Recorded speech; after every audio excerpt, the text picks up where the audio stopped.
Netherlands have been disqualified from the Eurovision Song Contest after disqualification of the singer Joost Klein. With protests planned for today and controversy continuing, will politics overshadow the competition? I'm Sarah Campbell in London with our other headlines. Israel orders the evacuation of more areas of Rafah in Gaza, where over 1 million Palestinians are sheltering. It comes as Washington says Israel may have used American-supplied weapons in breach of international humanitarian law in Gaza. Hundreds of people are fleeing continued clashes in Ukraine's Kharkiv region, a day after Russia sent troops across the border.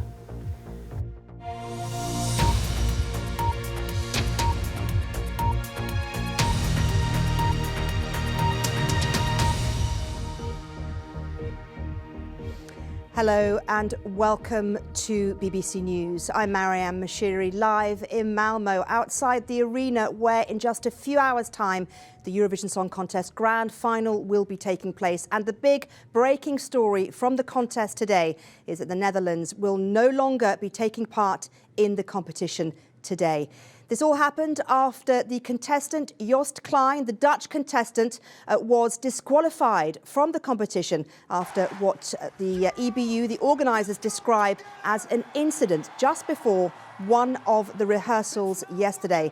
Confusion was around this area yesterday when people were told that he wouldn't be performing, and yet no one really knew exactly the reason why. Well, now we are hearing from the Dutch press that Swedish police have confirmed there is an investigation ongoing into an incident involving Joost Klein and a team member, a member of the crew at the Malmo arena. Well, let's get a little bit more on all of this. I'm joined now by Eurovision expert and journalist Adrian Bradley. And Adrian, you have been in the media centre for the whole of this week practically. What are people saying about this latest development? Why have the Dutch act been disqualified? Yeah, this is completely unprecedented for a start. There's never been a Eurovision where we've got this close to the final to suddenly have an act withdraw or in fact be kicked out. So there's a lot of unanswered questions. The Dutch representatives, the broadcaster Avrotros, have put out a statement. They've called this disqualification disproportionate, and they've said that they are shocked by the decision. They've also said that they plan to come back to this later, so this isn't going to be the end of it as far as the Dutch broadcaster and the EBU is concerned. Dutch media, as you were saying, reporting there was a police investigation. I now understand the police have handed over the files to the Swedish prosecutors and have said that there'll be an expedited court process for that. So we don't know what will happen next, whether there will be charges or anything like that. That will be up to Swedish prosecutors. But that's the latest that I'm aware on that. And as I say, the EBU is saying this hasn't involved any other delegation. This was about inappropriate behaviour towards a team member working on the production, and that they have a zero tolerance approach to that. We know so far that the Netherlands won't perform. What we don't know is what that means about Dutch viewers and voters. Will they be able to vote? We're waiting for answers on that. And the Dutch broadcaster, they are furious, aren't they, Adrian? What have they said? Yeah, absolutely furious. As I was saying, they are completely shocked. They've said that this is disproportionate, and they've said that they will come back to this. So this isn't the end of this argument, and I imagine there is going to be post-mortems and real issues with this at the highest levels of the EBU in Geneva in the days and weeks to come. It won't finish at the grand final tonight. There were rumours, weren't there, that this had something to do with another delegation, potentially the Israeli delegation, but those rumours have been proven to be completely false, haven't they? The EBU has made it clear that this was not about any other delegation. This was about a member of the production team that are putting on the show. That includes people from EBU, SVT, the TV companies that are making Eurovision, not any of the delegations of participating countries. So that's what the EBU has said today. 25 countries will now compete, I believe. It's too late for someone else to be brought in. I mean, what does this mean? This whole, controversy has really put a dampener on the whole mood, hasn't it?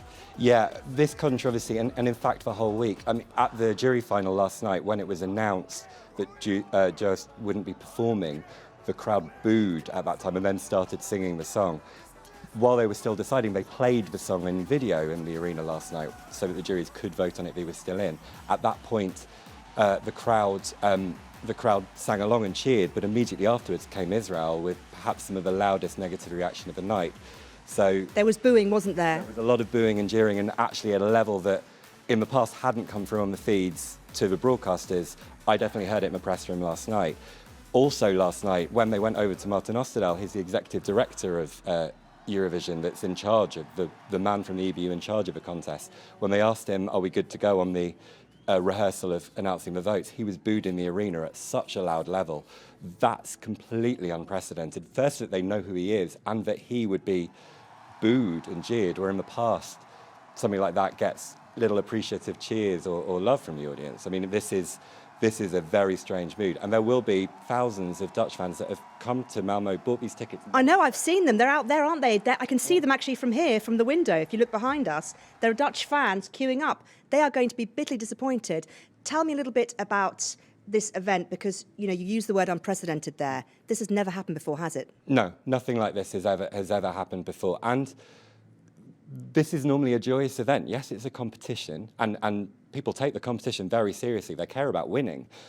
But what you never get are these angry scenes between different delegations, the situations at the press conference where artists didn't want to take photos with each other, where artists seemed to kind of roll their eyes at other artists' answers and things like that. You had this morning, you saw a press conference with Bambi Thug from Ireland talk about when she saw Israel qualified that she cried. This whole Eurovision. It's not what Eurovision's about. No, and I think we've talked about a post-mortem afterwards. I think the EBU will have to look very seriously about what happened at this contest, the decisions that were made, how we ended up in this situation. What I will say is, the city itself has done a good job in making everybody from all over Europe feel welcome. I think there have been protests that have been incredibly calm. People have made their points of view. I think that side of things, Malmo's side of things, has been very good. The show itself, the production, they've got, and the EBU, there are questions to answer. We're just seeing pictures now of the Israeli act getting through to the final. I wonder if our director and producer back in London can take us to the live scene outside the hotel where the Dutch act Joost Klein is staying. I want to take you there because I think there's a lot of the world's press outside there kind of looking to see if Joost is going to come out and talk. The Clarion Hotel is where a lot of the acts are staying this time, Adrian. He hasn't said anything so far. We haven't had anything from him so far. But what the world's press are really wondering is, what could it have been that would make the EBU disqualify him? Because that is quite a big move to make. Yes, it's a huge move, and that's the question that everybody wants to know. All we know from the EBU is that it involved intimidation towards a member of the team putting on Eurovision. There are rumours obviously swirling around the press centre, which I won't repeat here, but we've heard suggestions of altercations, of physical behaviour, of aggressive behaviour. What actually happened, though, we don't know. It's now a matter of the police. It's gone to prosecutors. If that does go to courts, we'll perhaps get more details about exactly what happened. But there are a lot of unanswered questions. And as I say, Joost himself hasn't spoken. I saw a journalist yesterday from the Swedish newspaper Aftonbladet tried to doorstep him at the hotel in the Clarion Hotel in Malmo. He had his headphones on and just refused to answer any questions, went in a lift and up to his room. He's not said anything. I wouldn't be surprised if he's not already back in Netherlands, whether he'll be back in the Netherlands incredibly soon. One of the things that really gets to me is that the song that he sang for the Netherlands is all about peace, about love, about kind of getting on with each other. This just seems like such a sad end to his Eurovision story. It does, and it was a fun song. Like my kids love it. Yeah, the Netherlands song was one of. As I said, it was one of her favourites, and it was kind of joyous. It was silly. It had a nice, fun, kind of repeating song that was very easy to sing along with, and had this very nice message about his parents at the end of the song. So the juxtaposition, the difference between that and then him being involved in this situation, and he's just 26. He's a relatively young guy. A lot of the performers here are in their 20s. Some are as young as 17. So this is on a huge stage performing to 160, maybe 170 million people. Like, it is an incredibly difficult situation, and what the results of this might be for him, what the repercussions of this might be for him after this will be tough for him as well. Before I move on, I just want to ask you one more quick question. 25 countries competing tonight. Does this change anything in terms of favourites? Who is the favourite? The favourite is still Croatia. Croatia have been favourites for quite a long time and remain so. In the betting odds, Israel, I believe, are currently second favourites. A lot of that came after the semi-final when there was some partial data leaked from the Italian phone vote, which seemed to suggest they were getting a lot of phone vote. Switzerland are third favourites. Then you've got France and other countries like that there and thereabouts. But how much, there are a lot of great numbers on there. A lot of them will be wanting, but will their moment be overshadowed by what's going on here? That's the question. Yeah, absolutely. It's a great year, isn't it, for the music? Adrian, thank you very much indeed. Adrian Bradley, a broadcaster, a journalist and Eurovision expert. So look, we've talked about the controversy surrounding Jos Klein, that breaking story that the Netherlands are no longer going to be participating in the Eurovision. But there is another headache for the organisers today, and that is another protest, another anti-Israel protest, pro-Palestinian protest, in Malmo, which is being planned for later on today. If you remember, there was one a couple of days ago when the semi-final was held here. Let's cross live now to our correspondent, Sarah Rainsford, who is there. And Sarah, I think we were seeing now pictures of the protests that happened the other day. They were loud but peaceful protests. What are we expecting today?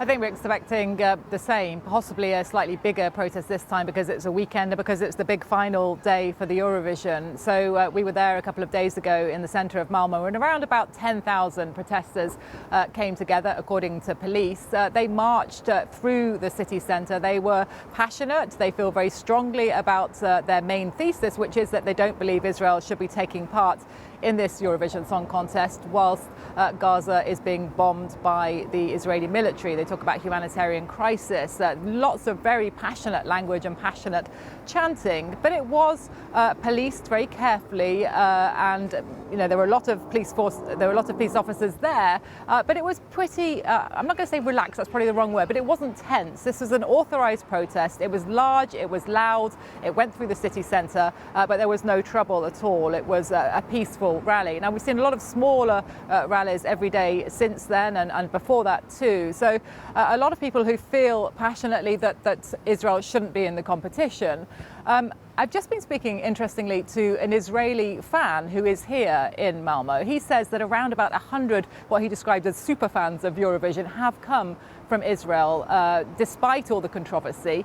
He did say, though, they were keeping a pretty low profile. He said normally he would paint his face in the colours of the Israeli flag. He would walk around with the Israeli flag. He's not doing that this time because he said he was pretty nervous. He said he was feeling a lot of hate from the general crowd here, and particularly in the auditorium. He talked about how it was difficult for him to see people turning their back on the stage when Aidan Golan took to the stage to perform her song for Israel.